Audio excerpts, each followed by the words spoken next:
عدنان سمیع نے اب کیا سرپرائز دیا، سب حیران مداح خوش۔ عدنان سمیع خان نے اپنے مداحوں کو بڑا سرپرائز دے دیا۔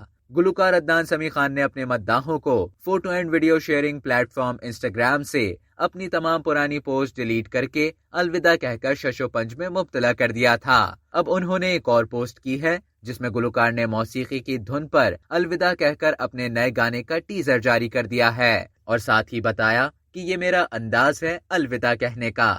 عدنان سمیع خان کے جو مداح ان کے انسٹاگرام کے اکاؤنٹ سے تمام تر پوسٹ ڈیلیٹ ہونے اور ان کے الوداع کہنے پر گلوکار کے لیے پریشان تھے، اب ان کی سرپرائز ویڈیو کو دیکھ کر اپنی خوشی اور گلوکار کے لیے محبت کا اظہار کر رہے ہیں۔ یہاں یہ بات بھی قابل ذکر ہے کہ زیبا بختیار اور عدنان سمیع 1993 میں رشتہ ازدواج میں منسلک ہوئے تھے، تاہم 1997 میں کچھ وجوہات کی بنا پر دونوں میں طلاق ہو گئی تھی۔ اب تک کے لیے اتنا ہی۔ مزید خبروں اور نیوز اپڈیٹس کے لیے ڈیلی جنگ کے یوٹیوب چینل کو سبسکرائب کریں اور فیس بک کے پیج کو لائک کرنا نہ بھولیں۔